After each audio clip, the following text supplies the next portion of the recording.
आज का ये मसीह परिवार एक खास मुद्दा है हमारे मसीह लोगों के बीच में।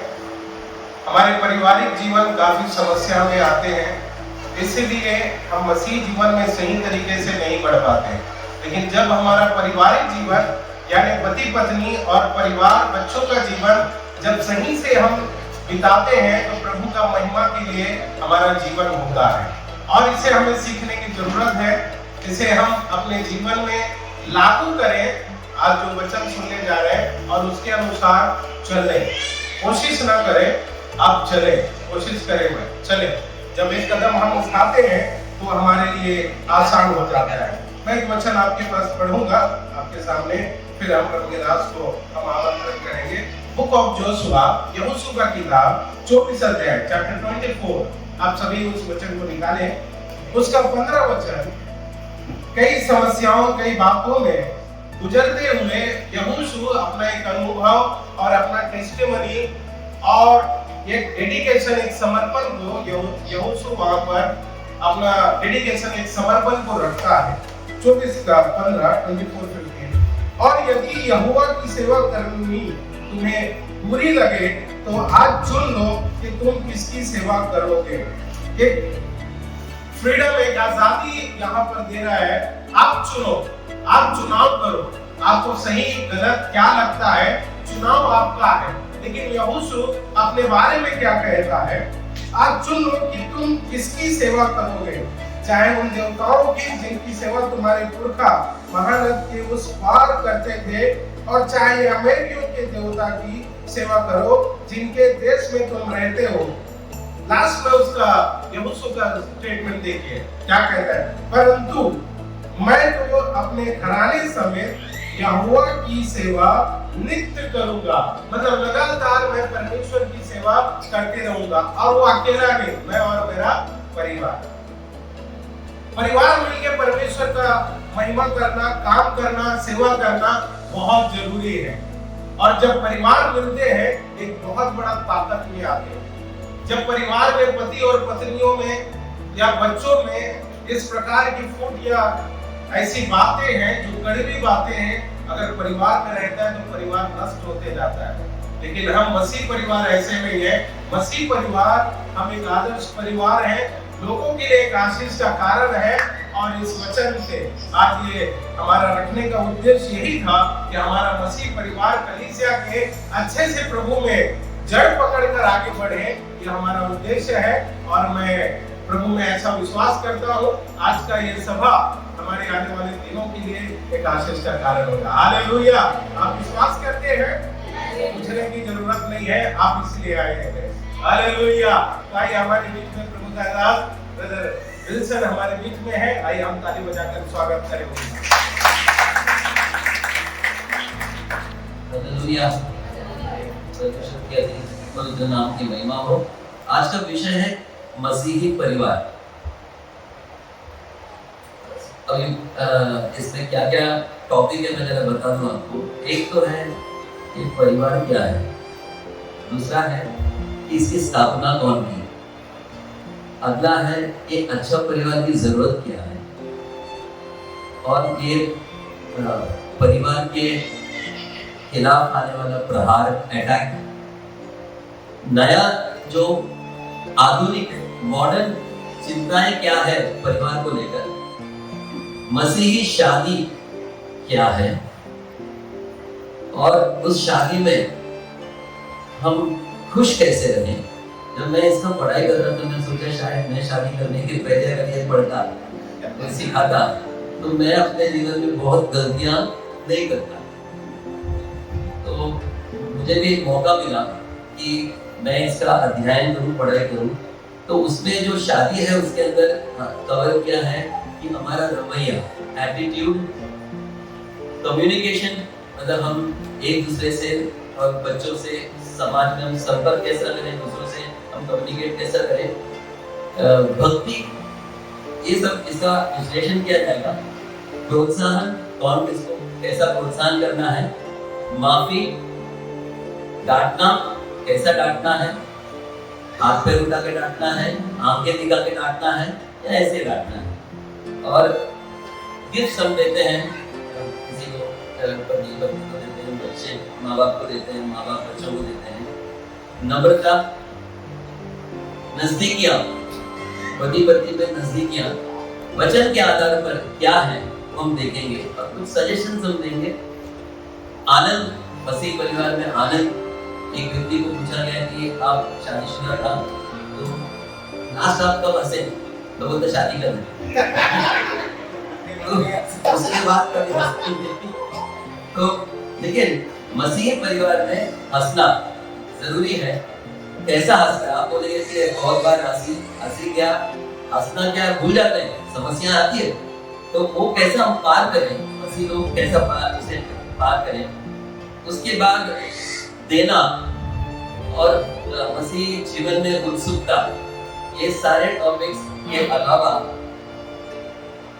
पति का ड्यूटीज क्या है, पत्नी का ड्यूटीज क्या है, माँ बाप का ड्यूटीज क्या है, बच्चों का ड्यूटी क्या है, और जो शादीशुदा नहीं है उन लोगों का ड्यूटी क्या है, और जो परिवार के अंदर आज तनाव है और मतभेद है, कॉन्फ्लिक्ट है, ये इसको हम कैसा टैकल करें, और आखिर में तलाक या डिवोर्स का ट्रेजेडी क्या है।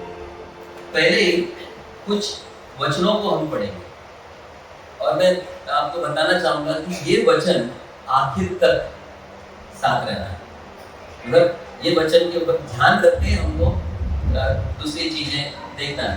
लेकिन एक बात निश्चित रूप से यह है कि बहुत से परमेश्वर का वचन है जो हमें प्रोत्साहन देती है।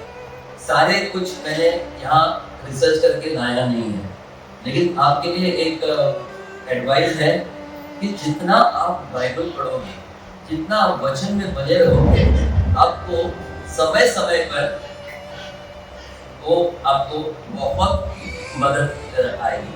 थोड़ा मैं अपना गवाही भी इसके अंदर शायद देने लायक है तो मैं दूंगा आपको, अगर प्रोत्साहन, अगर परमेश्वर की महिमा होता रहेगा। तो पहला फिलिपियों की पत्री में आए, उसका दूसरा अध्याय फिलिपियंस चैप्टर 2 में आइए।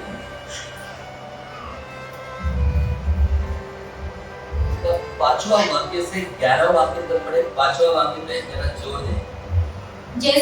जैसा मसीह का स्वभाव था वैसा ही तुम्हारा भी स्वभाव हो। जैसा मसीह का स्वभाव था वैसे ही तुम्हारा भी स्वभाव हो। स्वभाव होना चाहिए। अभी ये जो मसीह परिवार के बारे में हम जो भी बात करें, आप इससे जरा तुलना कीजिए। आप जो भी परिवार में करें, कैसा होना चाहिए? मसीह के स्वभाव। आगे, जिसने परमेश्वर के स्वरूप में होकर भी परमेश्वर के तुल्य होने को अपने वश में रखने की वस्तु न समझा। परमेश्वर के तुल्य होने पर वो अपने आप को एकदम नम्र कर दिया। आगे, वरन अपने आप को ऐसा शून्य कर दिया और दास का स्वरूप धारण किया और मनुष्य की समानता में हो गया। नम्र नहीं किया, शून्य किया, खाली कर दिया। ये भी आप याद करना। मसीह समान अपने आप को खाली करना, बड़ाई नहीं करना। आगे, और मनुष्य के रूप में प्रकट होकर अपने आप को दीन किया, यहाँ तक आज्ञाकारी रहा कि मृत्यु क्रूस की मृत्यु भी सह गया। देखिए, इतना आज्ञाकारी बन गया, इतना नम्र बन गया, दीन बन गया, खाली कर दिया और परमेश्वर का आज्ञाकारी बन गया। तो इसके जो पार्श्वभूमि में, उसके बैकग्राउंड में आपको पूरा मसीह परिवार देखना है। मैं अक्सर ऐसा सोचता हूँ, जो व्यक्ति अगर प्रभु यीशु मसीह को सही रूप से पहचाने, उसको ऐसा बड़ा सेमिनार मीटिंग की जरूरत भी नहीं, क्योंकि यीशु मसीह का जो वचन है, पवित्र आत्मा का जो सानिध्य है, पवित्र आत्मा का जो सामर्थ्य है, वो एक व्यक्ति को सही रूप से सिखाने के लिए पर्याप्त है। फिर ये प्रॉब्लम क्यों? इसलिए कि हम मसीह से नहीं सीखते। समस्या आने पर हम मसीह को दूर रखते हैं। हमारे अंदर वचन नहीं है जो काम में आ सकता है। तो ये अगला इसका 14वां वाक्य पढ़े, 2:14। सब काम बिना गुड़गुड़ाए और बिना विवाद के किया करो। सब काम, आसान काम, मुश्किल काम, अच्छा काम, बुरा काम, सब बिना गुड़गुड़ाए किया करो। ये फैमिली के लिए ये ध्यान देके हमें चलना है, हमें फैमिली के अंदर बर्ताव करें। ये वचन ये वचन हमारा बेस रहेगा। ये वचन के आधार पर मैं बात नहीं करूंगा, लेकिन ये वचन याद रखना, एक तो मसीह के समान सोच, एक मसीह के समान दीन, एक मसीह के समान अपने आप को खाली करना, अपने आप को नम्र करना और आज्ञाकारी होना। ये बैकग्राउंड है। अगला एक वचन पढ़े, दूसरा कुरिन्थियों की पत्री उसका दूसरा अध्याय 11 वचन का दूसरा भाग पढ़े। देखो पूरा 11 वचन पढ़ते हैं। कि शैतान का हम पर दांव न चले, क्योंकि हम उसकी युक्तियों से अनजान नहीं। देखो शैतान की युक्तियों से हम अनजान नहीं रहना। अभी आप बोलेंगे कि मसीह परिवार में शैतान का क्या काम है? बिल्कुल काम नहीं है, लेकिन उसको बड़ा इंटरेस्ट है ये मसीह परिवार। शैतान को बहुत दिलचस्पी है मसीह परिवार में। आगे चल के हम देखेंगे जो कैसा खेल खेलता है, वो क्या करता है, क्योंकि ये जो शैतान है हमें दिखाई नहीं देता। मैं बहुत बार बोला है कि जितना बार मेरा और शैतान का एनकाउंटर हुआ, मैंने शैतान को बोला, लेकिन उसका चाल तो बहुत अच्छा तरीके से देखा है। शैतान को बहुत बुद्धिमान भी हम बोल सकते हैं उस रीति से। मेरा पर्सनल मतलब मेरा व्यक्तिगत अनुभव है शैतान का तारीफ नहीं है, मैं उसका गुण बता रहा हूँ कि बहुत चतुर है, बहुत कपटी है, झूठ का पिता है और दोष लगाने में माहिर है और बुरी चीज को बहुत अच्छा तरीके से उठाकिन करके हमारे सामने पेश करता है। इसलिए दोबारा पढ़े, जरा ध्यान देना कि शैतान का हम पर दांव न चले, क्योंकि हम उसकी युक्तियों से अनजान नहीं। अगर आप शैतान की युक्तियों से अनजान रहेंगे बस जाओगे। शैतान कैसा प्रहार करता है, उसका चाल कैसा है, वो किस किस चीज को, किस किस व्यक्तियों को इस्तेमाल करता है, वो जानने की बहुत जरूरत है। वहां थोड़ा देर हम रुकेंगे और वापस आएंगे मसीह परिवार। मसीह परिवार, आज परिवार मसीह हो या गैर मसीह हो, परिवार में बहुत तनाव है।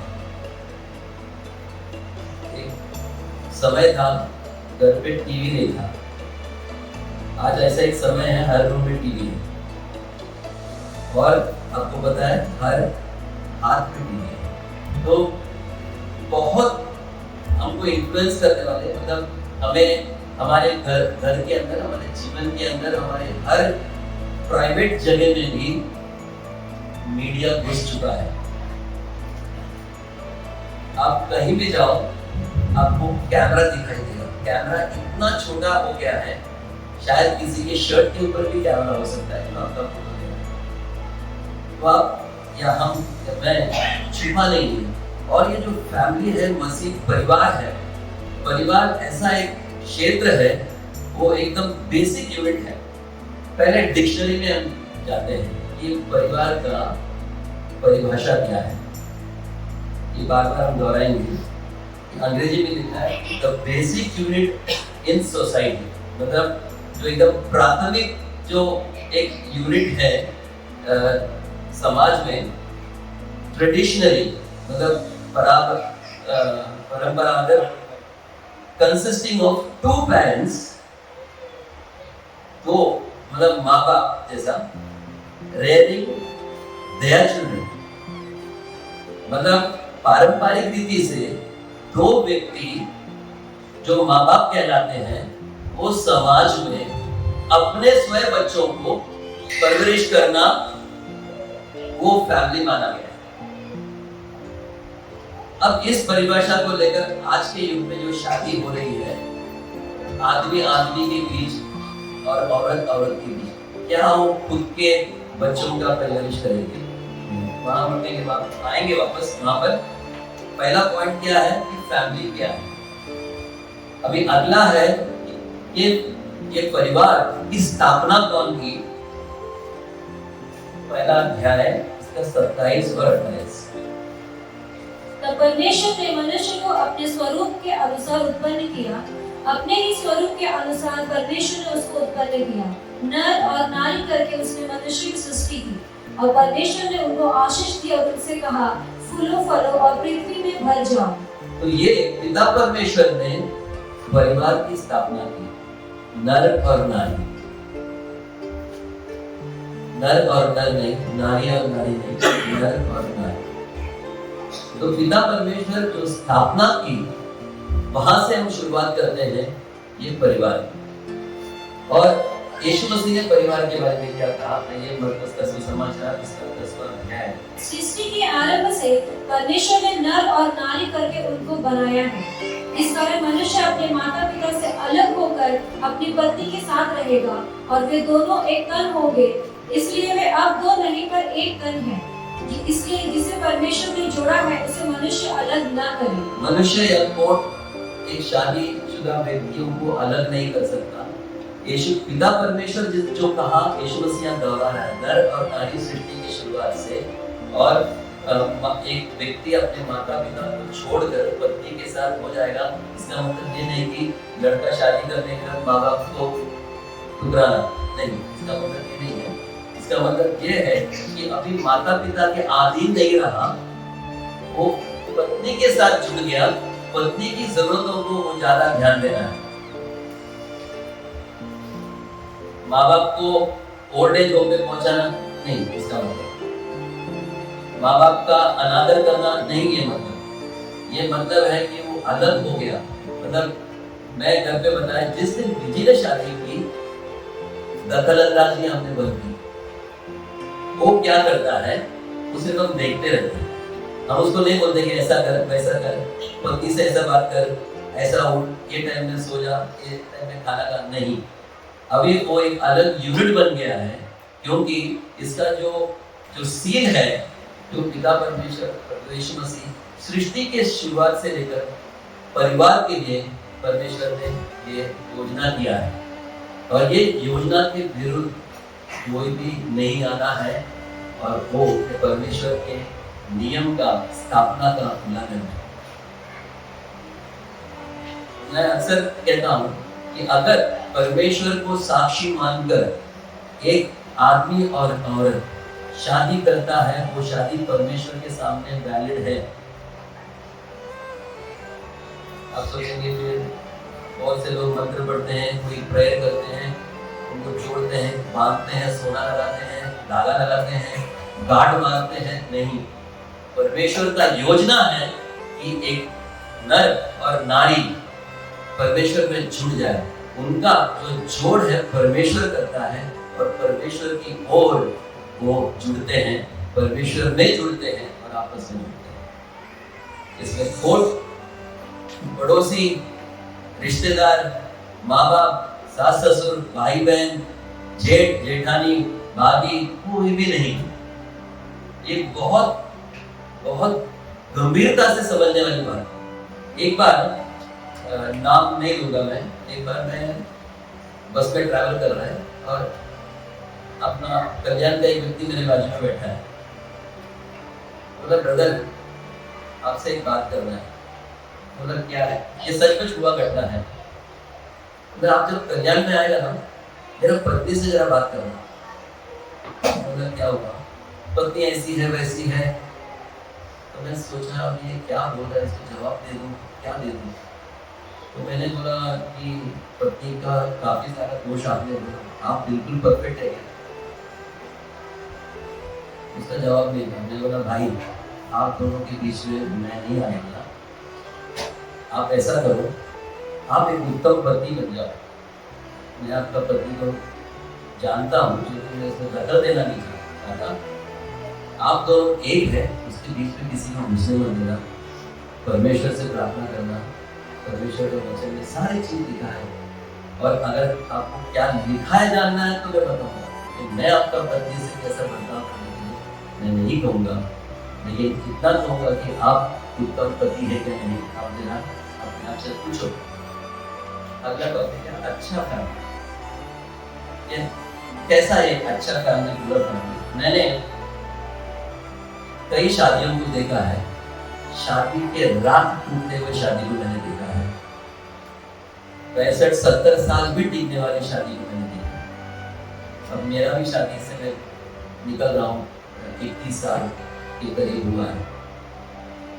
शादी किया, घर पे खाना खाया, घर पे आया और अलग हो गया।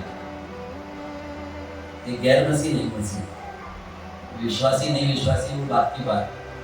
चर्च में किया हुआ शादी कोई रात को टूटते हुए मैंने देखा है, और कोई रात को वो औरत बाहर चली जाती है, अगले दिन दूसरे और के साथ जिंदगी गुजारती है। ऐसा फैमिली है। और दूसरा फैमिली है, तकलीफें आती है, आंधी तूफान। मैंने अपने काफी आसपास मैंने देखा है, उन्होंने साथ में झेला है आंधी और तूफान, क्योंकि उनके साथ परमेश्वर था। और आंधी और तूफान उनके परिवार में नहीं, मेरे परिवार में भी आया है। बहुत बार मैंने भी ऐसा सोचा है कि मैं ऐसा तो नहीं कर सकता, मैंने शादी के बारे में ऐसा नहीं सोचा था। लेकिन शादी हमें क्या क्या सिखाती है वो भी आगे में देखेंगे। ये जो अच्छा परिवार, अच्छा मसीह परिवार क्यों चाहिए?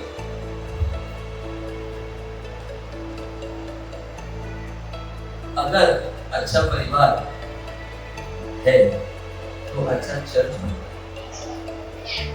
अच्छा चर्च है तो अच्छा समाज बनता है, अच्छा समाज से अच्छा शहर बनता है, अच्छे अच्छे शहरों से अच्छा देश बनता है।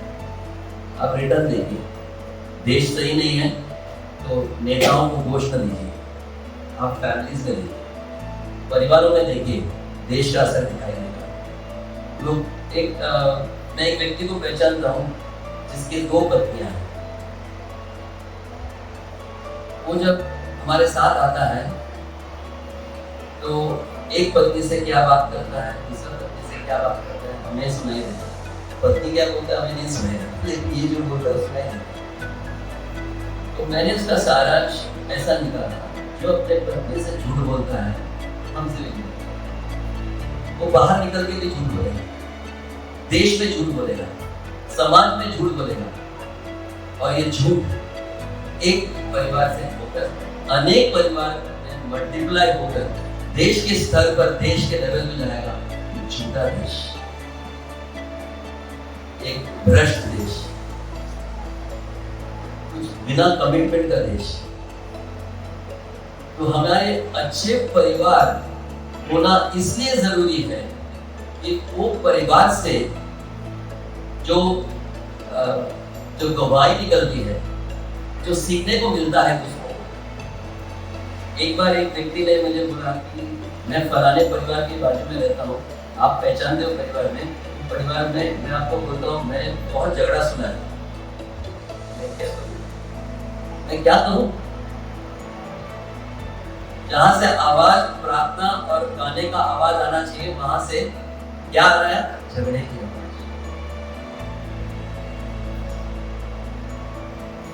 एक है वो बर्तन ने फेंक देते, बर्तन का भी आवाज है, इतना तो उस व्यक्ति से समझ लेते, बर्तन ने फेंक देते, सिर्फ आवाज उठाते।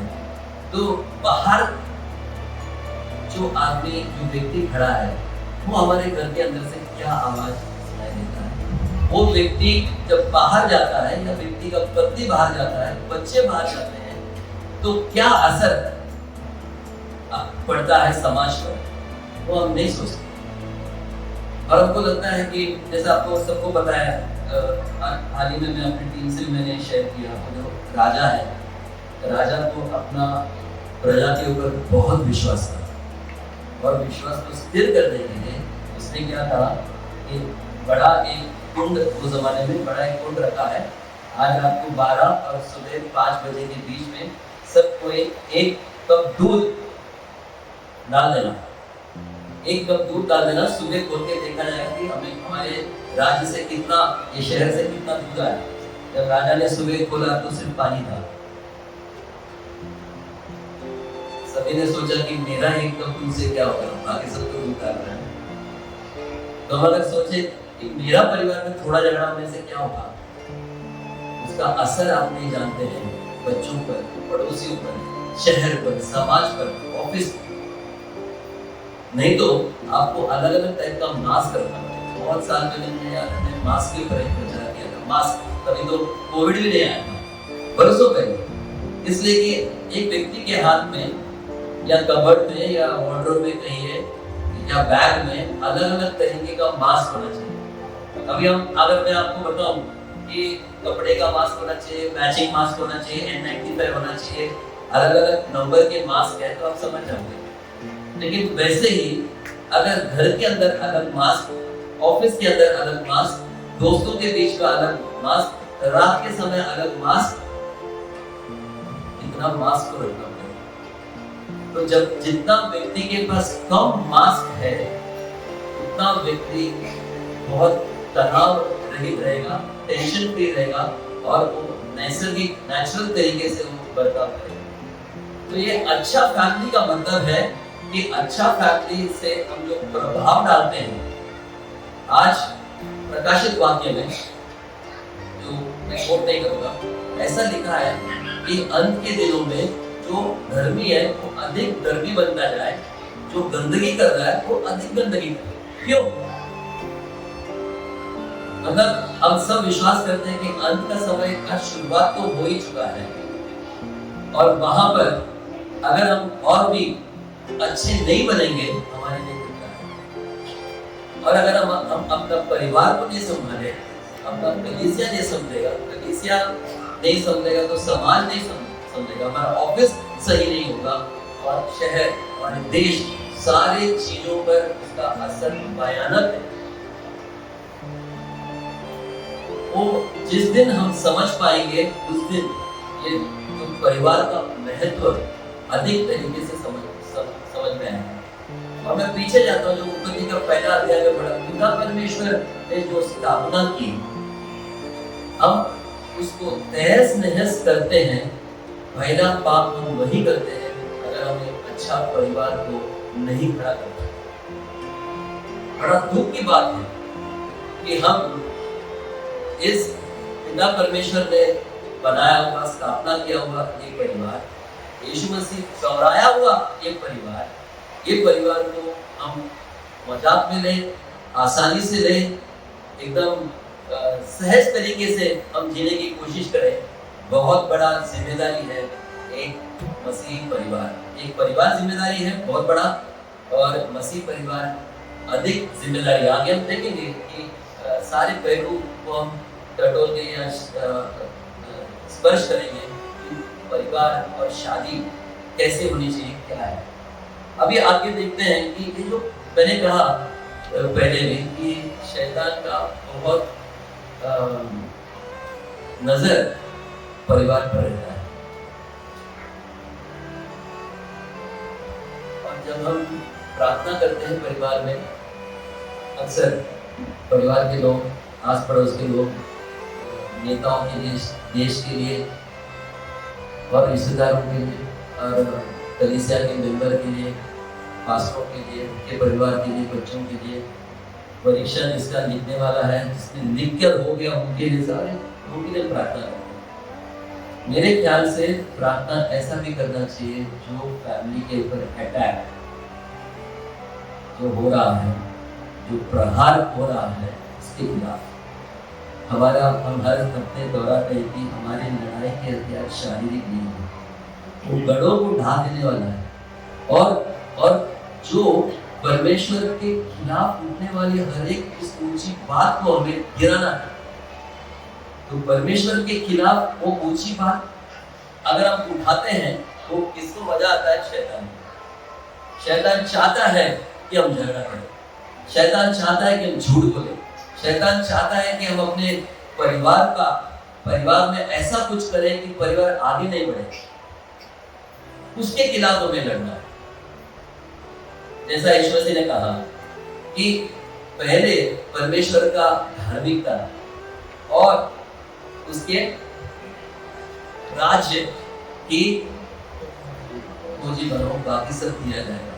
इसलिए प्रार्थना आप परिवारों के लिए कीजिए, आपका ही नहीं, आपको जितना परिवार आप जानते हैं, मसीह गैर मसीह, सब परिवार के खिलाफ जो प्रहार हो रहा है, जो अटैक हो रहा है, उसके लिए हमें खड़े होने की जरूरत है। और जब आप खड़े रहेंगे आपको समझ में आएगा कि ये परिवार कितना महत्वपूर्ण है और लड़ाई, ये जो अटैक है किस जरिए आता है। एक तो है कि इसके खिलाफ अटैक करता कौन करता है? शैतान करता है। ये परिवार के खिलाफ अटैक कौन करता है? शैतान करता है। धीरे मत बोलिए, जोर से बोलिए, शैतान कुछ नहीं करेगा। वो किसको इस्तेमाल करता है? एक तो लोगों को इस्तेमाल करता है। दो व्यक्ति शादी करते हैं, बहुत लोग नसीहत देते हैं, दोनों तरफ एडवाइस। पहले दिन से पति को काबू में रखना, बाद में छूट जाएगा। और हर पति को बोलना, हर चीज पति से पूछ के मत करना, ऐसा पहले आदत मत करना। एक बार एक व्यक्ति मेरे को बोला कि आप घर पे जाके क्या करते हो? घर पे जाके घर का कुछ काम अगर दिया तो करता हूँ। क्या क्या काम? झाड़ू पोछे से लेके सामान।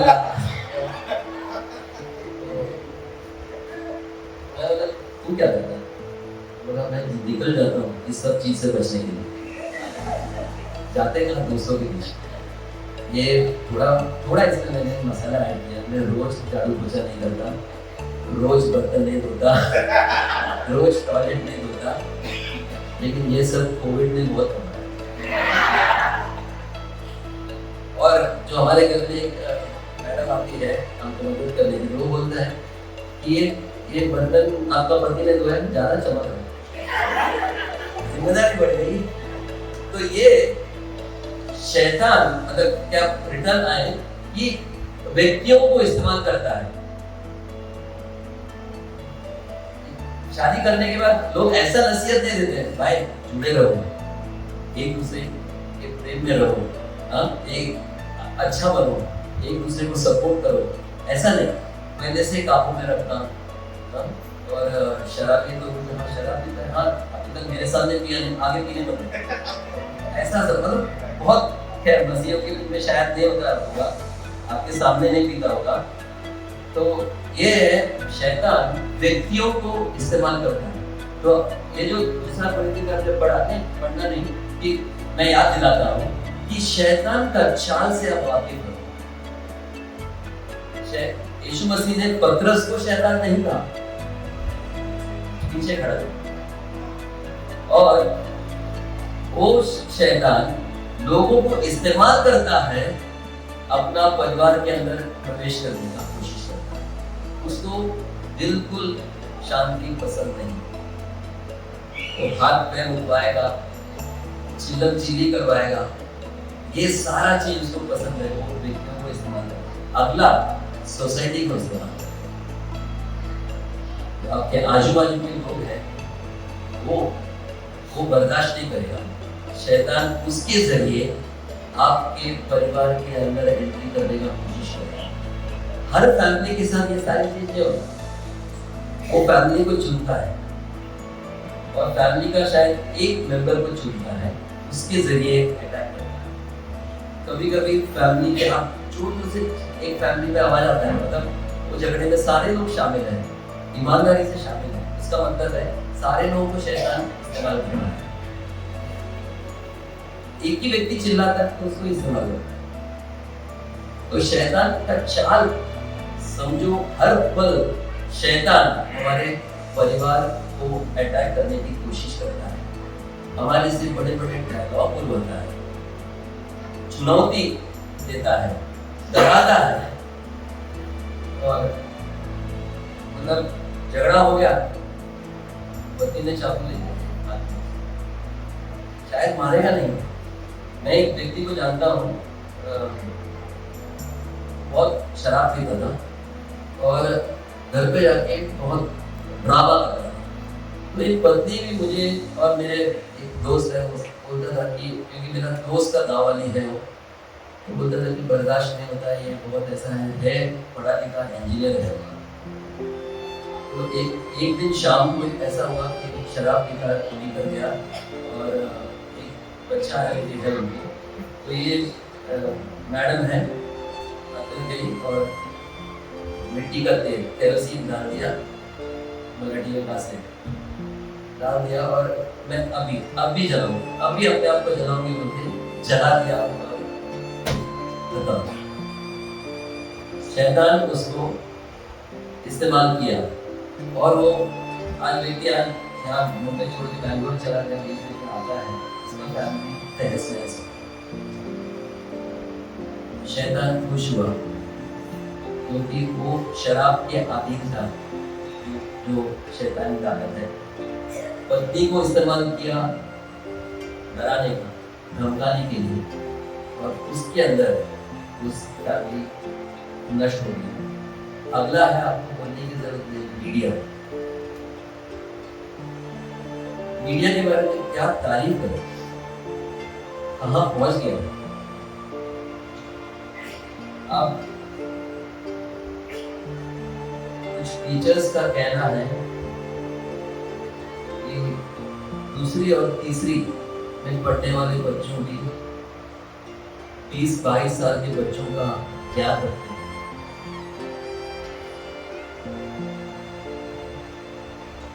एदन की बगीचे में आदम और हव्वा का कान खुला, अभी का बच्चों का कान भी खुल गया है, आँख भी खुला है, दिमाग भी खुला है, हाथ पैर भी चल रहा है।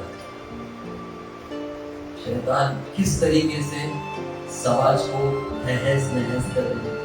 अगर हम विश्वासी लोग अगर इसकी चाल को हर संडे दोहराते हैं, तो अपना जहन में जाना है कि लड़ाई मांस और लहू से नहीं, इन ताकतों से है जो हमारा परिवार के अंदर प्रवेश कर चुका, करने वाला नहीं, तो 10-15 साल पहले करने वाला है था, आज कर चुका। मैंने एक सीन देखा, मैंने फोटो नहीं लिया, मोबाइल स्टेशन में मैं चल रहा था, माँ बाप है और शायद 2 साल का बच्चा बीच में चल रहा है, और माँ बाप दोनों मोबाइल में बात कर रहे हैं, दोनों माँ बाप बच्चे का हाथ में, माँ बाप रहते हुए भी वो बच्चा अनाथ नजर आ रहा है। 2 साल का है, जब वो मोबाइल लेने के हालत उम्र में आ जाएगा, तीनों अनाथ नजर आएंगे। दूसरे व्यक्ति से संपर्क नहीं, कुछ कनेक्शन नहीं, और मानो 24 घंटा मोबाइल की प्रभाव, एक उत्सुकता। पिछले दिनों में कंपनी में गया, वहाँ पर मोबाइल अलाउड नहीं है क्योंकि वहाँ कुछ देश का कुछ गुप्त चीजें वहाँ बनती हैं, तो हमें बोला गया कि मोबाइल आपको बंद करना है। प्रॉब्लम नहीं ना, बोला खुशी की बात है, सताया जाएगा नहीं, हमको आराम होगा। लेकिन आज अगर बच्चे और माँ बाप परिवार के अंदर इस मीडिया का जो अटैक है समझते नहीं, तो बहुत खतरनाक अंजाम होगा आगे से समय। केवल मोबाइल, टीवी के जरिए, और टीवी के अंदर आपको जो शुरुआत में जो टीवी आया, आपको पता है कि 6:30 बजे क्या था, टीवी 7 बजे या 7:30 बजे आमची माणसं, गुरुवार को छायागीत, फ्राइडे को फूल की ले गुलशन का पूरा प्रोग्राम याद है टीवी का, संडे को एक पिक्चर। आज हर चैनल में आप खोल के देखो, 24/7 पिक्चर देख सकते हैं, और आपका मनपसंद पिक्चर देख सकते हैं। कोई पिक्चर देख के डरना चाहते हैं और ऐसा देखते हैं, तो ऐसा देखा तो कम डर लगेगा, लेकिन देखते हैं।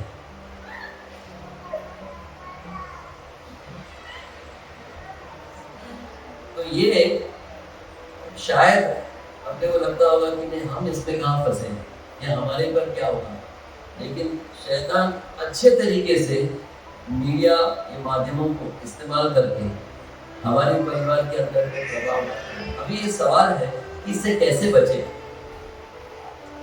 आजकल सेमिनार्स हो रहा है, जैसे हम फैमिली का सेमिनार कर रहे हैं, सेमिनार हो रहा है कि मोबाइल को कैसे इस्तेमाल करें। मोबाइल का इस्तेमाल केवल हमारे बच्चे नहीं, बहुत से बच्चे, जहां मैं जाता हूँ बात करता हूँ तो ये टॉपिक आता है कि हमारे बच्चे मोबाइल में हैं। हमारे घर में 4 व्यक्ति है, 4 मोबाइल और 8 सिम है। आपको दूसरा मोबाइल लेने की जरूरत नहीं है, उसमें से आप दूसरा सिम डाल सकते हैं। घर के लिए एक सिम, बाहर वालों के लिए एक सिम। ये सब काम सिम में होना चाहिए। सिम में असुर परमेश्वर जाने। तो ये एक रिसर्च है जो माध्यम हमारे घर के अंदर घुस गया है। और आप देखेंगे कि कोविड में बच्चों ने मांगा नहीं मोबाइल, उनको दिया गया, मजबूरी हमारी थी और अभी छुड़ाना मुश्किल है, कठिन है। तो उनका कहना है कि आप ही ने तो दिया, मैं काम नहीं। एक दिन सुबह उठाया और बोला कि आज से तुम्हारा ये मोबाइल, तुम देखो टीचर इसमें से पढ़ाएगा। और ये हालत जब हो गया है, परमेश्वर का वचन तभी याद करना है। अंत के दिन में कठिन समय आएंगे। आप बोलेंगे कि कठिन समय क्या है? मोबाइल में माध्यमों में कठिन समय क्या है? छुड़ाने का कठिनता देखिए। किसी से मोबाइल का आदत जरा छुड़ा के देखिए। बच्चों को जरा बोलो कि मोबाइल से जरा अपना नजर को हटाएं। इससे कठिन काम कुछ नहीं। तो अंत के दिनों में कठिन समय आएंगे और बहुत से चीज है शैतान के हाथ में जो धीरे धीरे हमारे परिवार के अंदर। कल मैंने जो आपको पता है बुआ का दृश्य आते हैं, मोनिका दृश्य जो पंजाबी, हिंदू पंजाबी फैमिली में था। अभी ब्राजील, पंजाब और कनाडा, तीन जगह में बुआ का दर आप यूट्यूब में देख सकते हैं। और खूबसूरती के साथ शैतान उनका एक पहचान वाला एक पंजाबी लड़का, सिख पंजाबी लड़का के साथ खेलता है, उसका जिंदगी के साथ तबाह करता है। आखिर यीशु मसीह उसको मरने का 4-5 दिन पहले ऐसा छुड़ाता है। कैंसर के बेड के ऊपर पानी डालकर उसको बपतिस्मा दिया जाता है और डॉक्टर ने डिक्लेयर करने का 10 मिनट के बाद वो आंखें खोलता है, अपने पाप को कबूल करता है, यीशु मसीह के साथ रहने का निश्चय लेता है। 4 दिन के बाद मर गया, क्योंकि उसका कहना था मैंने मेरा शरीर शैतान को भेज दिया, सारा अधिकार मैंने शैतान को दिया। हम शायद ऐसा बोलेंगे नहीं, लेकिन हमारे करतूत से ऐसा नहीं दिखना चाहिए कि हम शैतान को हमारा कंट्रोल दे दें। हम जब हमारा कंट्रोल शैतान को देता है, हमारा फैमिली का कंट्रोल उसके हाथ में आ जाता है। भजन, पहला भजन में आपने देखा होगा कि आप किसके साथ बैठना है, किसके साथ उठना है और कहाँ आपको नहीं बैठना है। अगर आप दिन रात जब परमेश्वर के वचन को ध्यान करेंगे, आपको उस पेड़ के समान है जो नदी के किनारे पे लगा हुआ और समय पर वो फलेगा फूलेगा। मतलब आप नहीं करोगे ये सब, आप रिवर्स में डाल सकते हो। आप ऐसे जाके बैठ सकते हो, आप खड़े रह सकते हो, आप लेट सकते हो ऐसे जगह पर, लेकिन आप फलेंगे नहीं, फूलेंगे नहीं।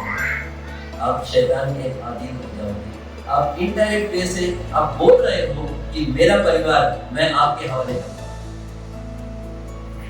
ये है कठिन समय। आपको पता भी नहीं चलेगा, मुझे पता भी नहीं चलेगा कि हम शैतान की चाल में कैसे हमें ले जाता है। और कभी कभी कुछ लोग लौट नहीं पाते। ये है कठिन चीज। हम कुछ चीज में जाते हैं, यीशु मसीह भी जानता है, प्रेरित पौलुस ने भी लिखा है, दाऊद ने लिखा है कि तू जानता है परमेश्वर कि मैं मिट्टी हूँ, हमारे से गलती होता है, लेकिन एक पॉइंट के बाद हम अगर लौट के नहीं आ सकते तो हमें बचा नहीं सकता। परमेश्वर भी वहाँ कुछ नहीं करता। बहुत जन का दवाई है। पौलुस इब्रानियों की किताब में लिखा है कि उसके बाद उसके लिए बलि नहीं, जो यीशु मसीह का बलि को जो इनकार करता है, उसके बाद दूसरी बार मसीह उसके लिए जान नहीं देता, बलि नहीं चढ़ाया जाता। तो अपना परिवार को संभालने का जिम्मेदारी हमारी। ये फैमिली के ऊपर का अटैक का है। आप जब परमेश्वर का वचन ध्यान करोगे, जब हम जैसा हमने पढ़ा उस शैतान के चाल से आप वाकिफ रहना, और आपके ओर, आपके परिवार के ओर, आपके आस पड़ोस के लोगों के ओर जो प्रहार आता है, जो जो चुनौती आती है और जो ऑफर्स आते हैं, चुनौती तक आपको समझ में आएगा, ऑफर समझ में नहीं आएगा। इतना बढ़िया तरीके से ऑफर आपको ऑफर देगा, आप सोचेंगे कि ये सब कुछ परमेश्वर का तो नहीं, लेकिन इसके पीछे काम करने वाला शैतान। अगर आप परमेश्वर के साथ इस वक्त नहीं है तो आपको ऑफर ले लेंगे फ्री, क्योंकि हमारे देश में कुछ भी फ्री बहुत पॉपुलर है। इसके पहले भी बताया था, ये व्यक्ति ने तेल का बोतल लिया और दौड़ के वापस दुकान वाले के पास आया और ऐसा लाल इसमें लिखा फ्री कर दिया। तो बोला कि इसका बोलते ये इसके ऊपर फ्री लिखा है, कहाँ है मुझे चाहिए? बोलता है वो कोलेस्ट्रॉल फ्री लिखा है,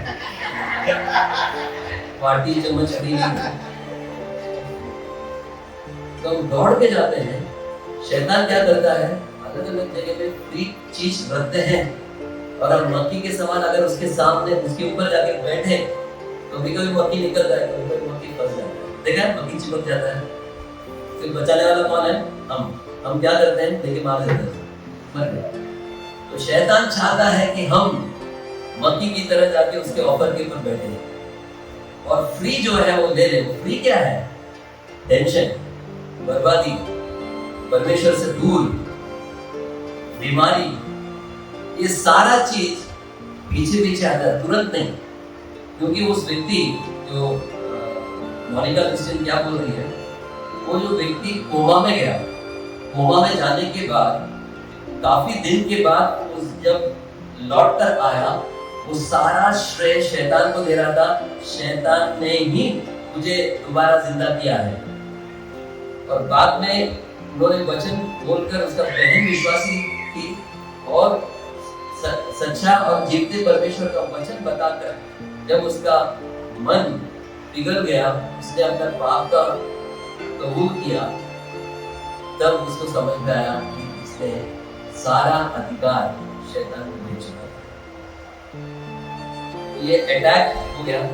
एक बार मैं अकेला था एक जगह में और मेरे लिए एक ऑफर आया, करीबन 20 साल पहले की बात है, और ऑफर का कीमत था 80 लाख।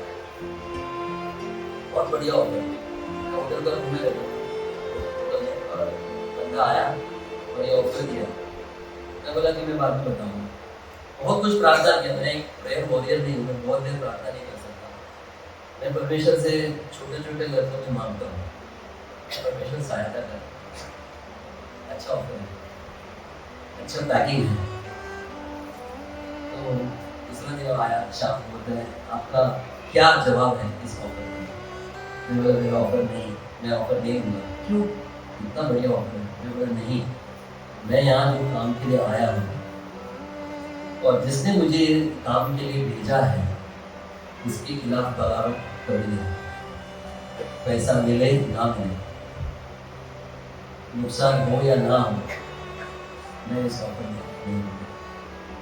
और उस ऑफर का रिजल्ट 2 साल के बाद आया। उस व्यक्ति को उस शहर छोड़ना पड़ा,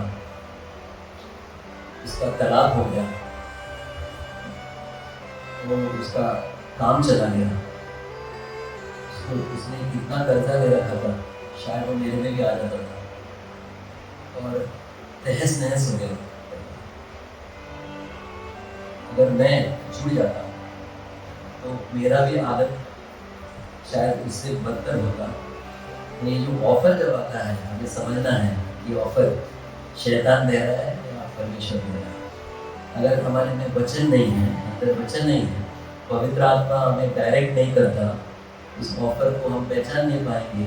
जैसा प्रेरित पौलुस ने लिखा है कि तुम उसके चाल से वाकिफ रहो, अनजान मत रहो।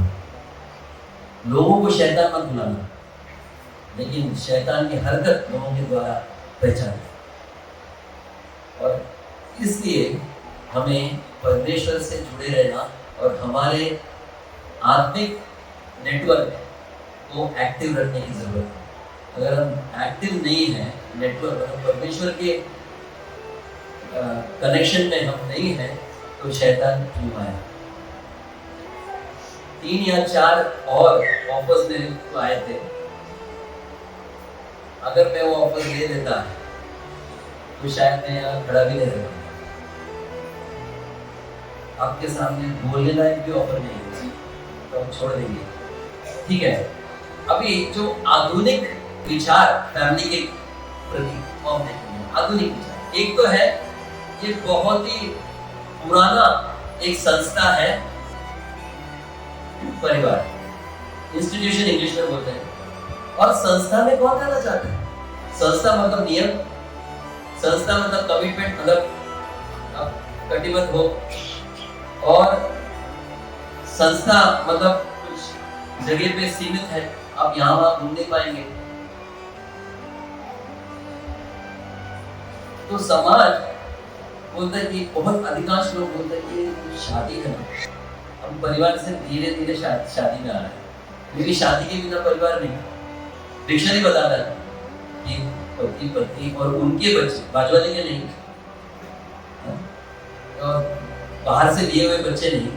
अगर परमेश्वर ने आपको बच्चा दिया है तो वो बच्चे, अगर बच्चा नहीं दिया है तो आप बोल देते हैं वो बच्चे, उसमें भी परमेश्वर आपको सहायता करे। एक व्यक्ति ने ऐसा कहा कि मैं बच्चा चाहता हूँ या बच्चे चाहते हैं हम, लेकिन मैं शादी नहीं करना चाहता।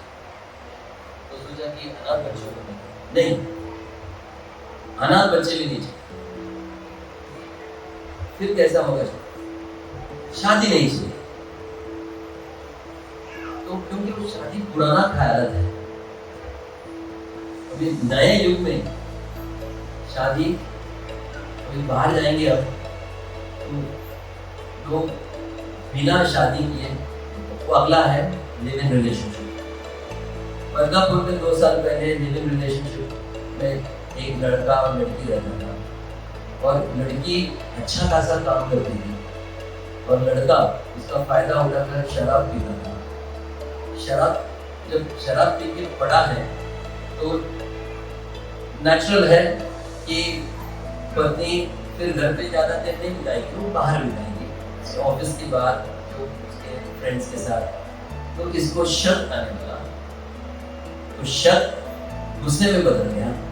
शैतान इमीडिएटली मर्डर नहीं लाता, इमीडिएटली आपको या किसी को भी चाकू लेने या खून करने को नहीं बताएगा। वो पहला आपको गुस्सा दिलाएगा, शक दिलाएगा। ये शक करने की आदत मैं अभी से बता दूं, शक करना एक शैतानी आदत है। जो शक करते हैं अपने पति पर, जो शक करते हैं अपने पत्नी पर, हाथ छोड़ दें। शक एक पाप है, शक एक गुनाह है, शैतान का हथियार है। शक के बाद शुरू होता है गुस्सा, गुस्सा बदल जाता है नफरत, नफरत और गुस्सा और शक मिलकर उसे खून करने को प्रेरणा, और वो लड़की का खून करना। ऐसा बहुत इंसिडेंट है, ये तो पता है, इसलिए आपको बता रहा हूँ। और अपने शहर में भी मैं कुछ लिव-इन रिलेशनशिप को जानता हूँ, कुछ साल के बाद वो अपने अपने रास्ते चले गए। अभी देखिए, जो परमेश्वर का योजना पे विश्वास करता है वो फैमिली को बरकरार रखेगा, उसके दायरे में रहेगा। नहीं तो वो क्या करेगा? इस संस्था को मानेगा नहीं। हम कुछ दिन साथ रहेंगे, अगर ठीक लगा तो आगे रहेंगे। और अभी मैंने सुना कि उनके बीच में एग्रीमेंट ऐसा होता है कि हम साथ में रहेंगे, साथ में खाएंगे पिएंगे, साथ में सोएंगे, लेकिन पूछेंगे नहीं तू कहाँ से आ रहा है, अब देर से क्यों आ रहा है। आदमी औरत को नहीं पूछेगा, औरत आदमी को नहीं पूछेगा। मतलब वो मनमानी करने के लिए एक दूसरे को छोड़ देगा।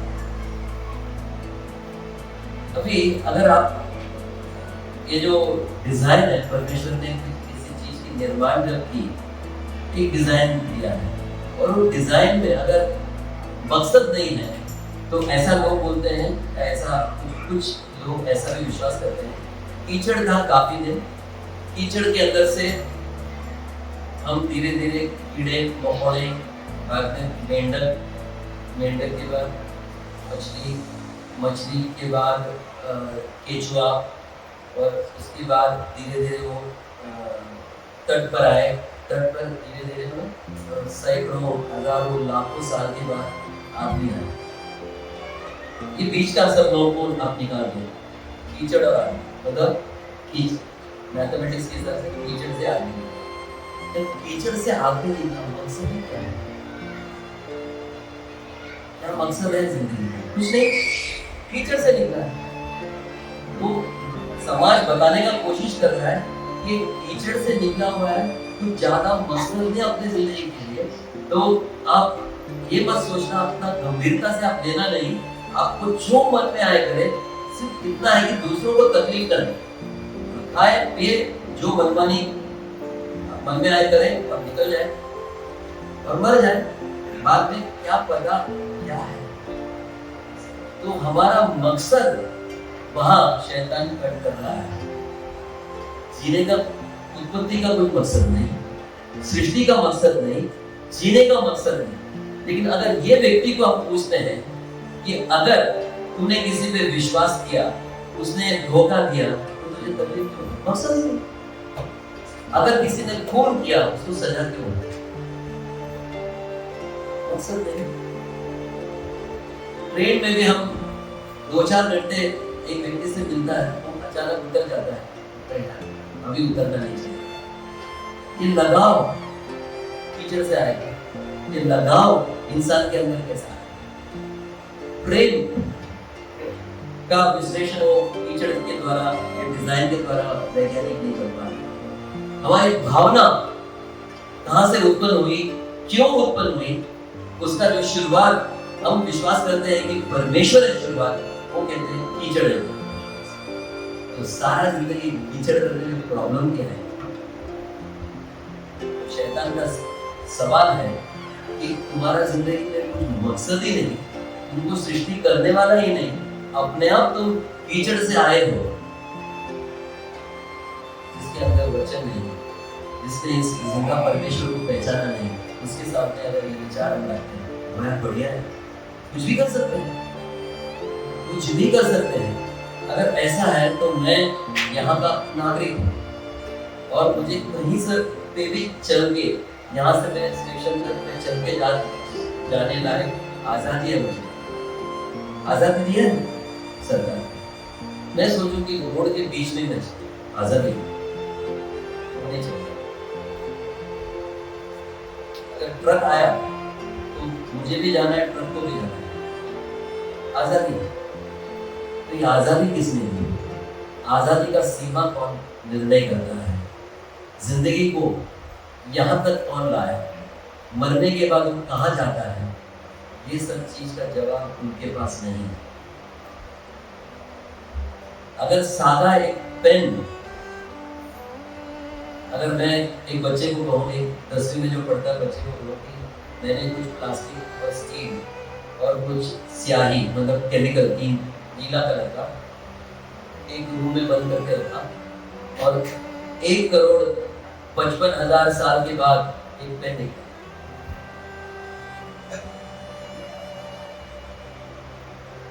तो और किसी को बताओ, ये तो बाद में नहीं मिलता है किसी को। और वैज्ञानिक लोगों ने जो विश्वास करता है, उन्होंने ऐसा एक मॉडल बनाया। उन्होंने कहा कि ये जो बोल रहा है कि ऑक्सीजन, कार्बन, ये सब कीचड़, हवा, पानी सब मिश्रण होकर जीव पैदा हुआ है और बड़ा एक धमाके के साथ जो बिग बैंग किया है, और उसके बाद ये सब उत्पन्न हुआ है। तो उन्होंने वो सोच बाहर रखकर उन्होंने एक उदाहरण दिया। उन्होंने कहा कि सारा एल्यूमिनियम और सारे चीज जो हवाई जहाज में लगते हैं, वो अगर एक कारखाना में रखे और बड़ा एक तूफान, एक भयानक तूफान उसके ऊपर से गुजरे, और तूफान गुजरने के बाद आपको एक बड़ा एक हवाई जहाज दिखाई देगा, वो है उनका डिजाइन का अंजाम।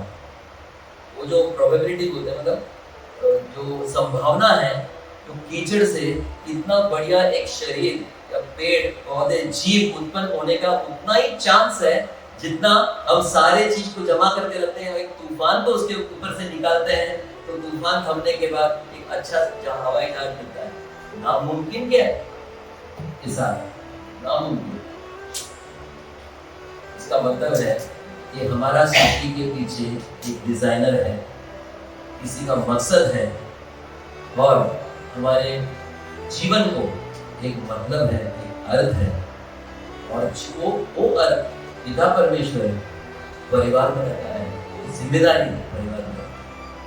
अगर हम भूल जाए तो एक तो नहीं भूलना है कि पिता परमेश्वर ने ये परिवार शुरू की, शैतान उसके खिलाफ प्रहार करता है, अटैक करता है और उसको तहस नहस करने के लिए कोशिश करता है, साजिश करता है और उकसाता है, लोगों को इस्तेमाल करता है, कई कई बच्चों को इस्तेमाल करता है, पति को इस्तेमाल करता है, पत्नी को इस्तेमाल करता है और हम उसके हाथ में अपने आप को दे देते हैं। वो परमेश्वर नहीं चाहता। अगला है जो आधुनिक परिवार के खिलाफ जो उठने वाली विचार, समान लिंग लोग, सेम जेंडर के लोग शादी करना। जो भारतीय संविधान है, कॉन्स्टिट्यूशन है, ये कैनोनिकल बैकग्राउंड है। डॉक्टर बाबा साहेब अम्बेडकर ने जो जिम्मेदारी दिया, उन्होंने वो ग्रुप कमेटी का चेयरमैन था, उन्होंने कैनोनिकल जो नियम है, जो बाइबल के आधारित नियम है, उसके अंदर से नियम निकालकर हमारे संविधान में रखा गया।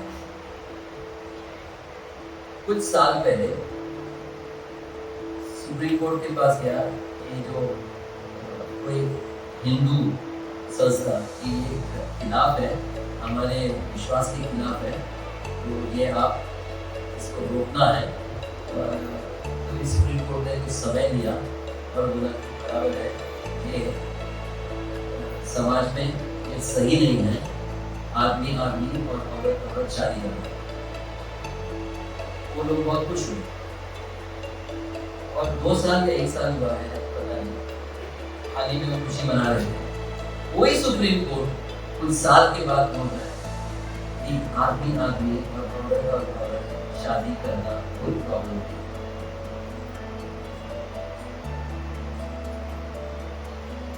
आपको फर्क समझ में आया?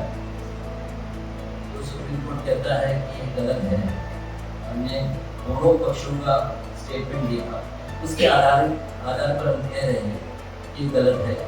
कोई सुप्रीम कोर्ट दोबारा ये जांच करता है और बोलता है कि आप शादी कर सकते हैं। दोबारा हम सृष्टि की तरफ आए, जो पहला अध्याय में हमने 27 और 28 में हमने पढ़ा कि पिता परमेश्वर ने नर और नारी, एक पास्टर को कहते हैं सुना, एडम और ईव को बनाया, एडम और स्टीव को नहीं। स्टीव आदमी का नाम है, आदम और हवा। मतलब ये लोग क्या कह रहे हैं, हमको भी जीने का हक है, हम दूसरों को कुछ नुकसान नहीं पहुंचा रहे हैं। धीरे कह रहे हैं कि हम आपको तो नुकसान पहुंचा रहे हैं, धीरे धीरे आपकी ओर भी आ जाएगा, तो आप इसमें क्यों रोक टोक करना चाहते हैं? देखिए आज हमारे में इतना तो अधिकार नहीं कि उनको उनका शादी को रोके, क्योंकि यहाँ पर सबसे बड़ा कोर्ट है, उन्होंने निर्णय किया है और इंडिया की जो संविधान के हिसाब से अगर सुप्रीम कोर्ट का निर्णय अगर गलत है, मैं बोलूँ, अगर किसी ने कंप्लेन किया तो मुझे जेल हो सकता है, कंटेम्प्ट ऑफ कोर्ट किया। तो मैं निर्णय को मैं टच नहीं कर रहा हूँ, लेकिन बाइबल के आधार पर गलत है। और एक आधार है डिजाइन। अब ये पंखा देखिए, पंखा भी ऐसा होता है, थोड़ा देर के बाद रुक जाएगा, ऐसा होता है। तो डिजाइनर आदमी और औरत को बनाया है, आदमी और आदमी को नहीं। उस डिजाइन के खिलाफ आप जाके शादी करोगे तो बच्चा कैसा होगा? अब उल्टा हो रहा है, कनेक्शन सीधा करो। झूठ बोलकर सही है, उल्टा ही घूमने दो, हम कुछ नहीं बोल सकते। लेकिन समाज बोल रहा है उल्टा घूमने दो, दूसरे को तो नहीं घुमा रहा है, खुद घूमने दो। लेकिन खुद घूम के क्या करेगा? पंप घूमते रहेगा। हमारा सोच है कि हम पंप को उल्टा घुमाएं, जो डिजाइन के खिलाफ है। ये परमेश्वर का डिजाइन है। अगर हम बाहर जाएं, परमेश्वर का वचन के बाहर जाएं, तो सृष्टि का डिजाइन भी ये है। और उसका एक प्रमाण हम ऐसा दे सकते हैं कि जानवर में नहीं देखा, जानवर भी नहीं करते हैं तो इंसान करता है। क्यों पता है आपको? क्यों? डिजाइन के खिलाफ जानवर नहीं जाते, इंसान जाता है। क्यों? स्वेच्छा, ये करने का या नहीं करने का। मैं आदमी से शादी करूं, कोई तो पेड़ से शादी कर सकते थे, पेड़ से करो।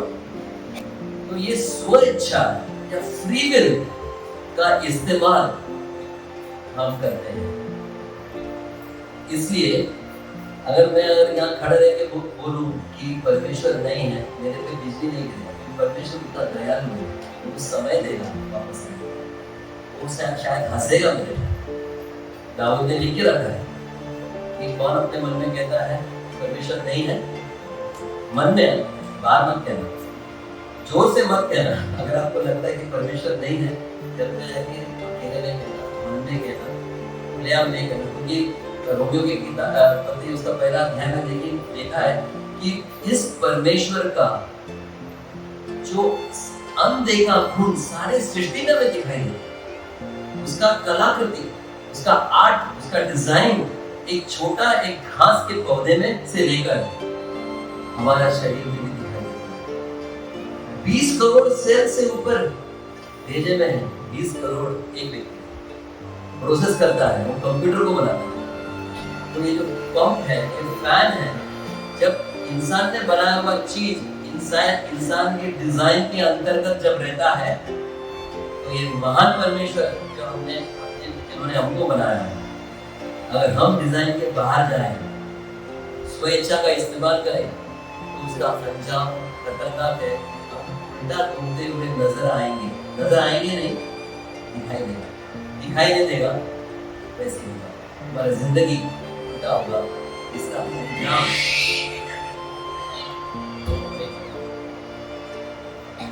तो आज मेरा समय का समाप्त होता है।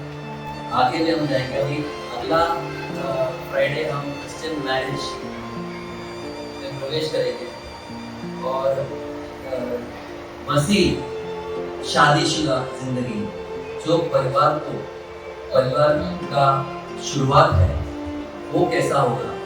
शादी में हम कैसा हंसना है, कैसा नहीं हंसना है, शादी में कैसा झेलना है, कैसा बर्ताव करना है, किस एटीट्यूड को रखना है, और सारे चीज मसीह में हम देखेंगे। परमेश्वर आप लोगों को आशीष दे। आइए हम दुआ करें, आंख बंद करके प्रार्थना करें। पिता परमेश्वर, हम आपको स्तुति और धन्यवाद करते हैं इस शाम के वक्त परमेश्वर आपके वचन से ध्यान करने के लिए और परिवार के संबंध में हम ध्यान करने के लिए और जो हम विचार करने के लिए जो अवसर हमें दिया, इससे हम आपको स्तुति और धन्यवाद करते हैं। परिवार आपका नियुक्त किया हुआ संस्था है, परमेश्वर से जुड़े रहने के लिए और आपकी इच्छा के अनुसार हम परिवार के जरिए आपका प्रेम दूसरों तक पहुंचाने के लिए हमें सहायता करें। हमारी गलतियों को माफ कर, आज तक हम आपकी योजना के खिलाफ अगर हमने काम किया है, हमने बातें की, हमने सोचा है, हमें माफ करें। तो यीशु मसीह का पवित्र नाम से हमें साफ करें परमेश्वर। अच्छा एक परिवार बनाने के लिए और चलाने के लिए और वो प्रेम हमारे आस पड़ोस में बांटने के लिए परमेश्वर मसीह प्रेम दूसरों तक पहुंचाने के लिए हमें सहायता करें। आदर और महिमा केवल आप ही को देते हुए प्रार्थना प्रभु यीशु मसीह के द्वारा करते हैं, सुना ग्रहण करते हैं। आमीन।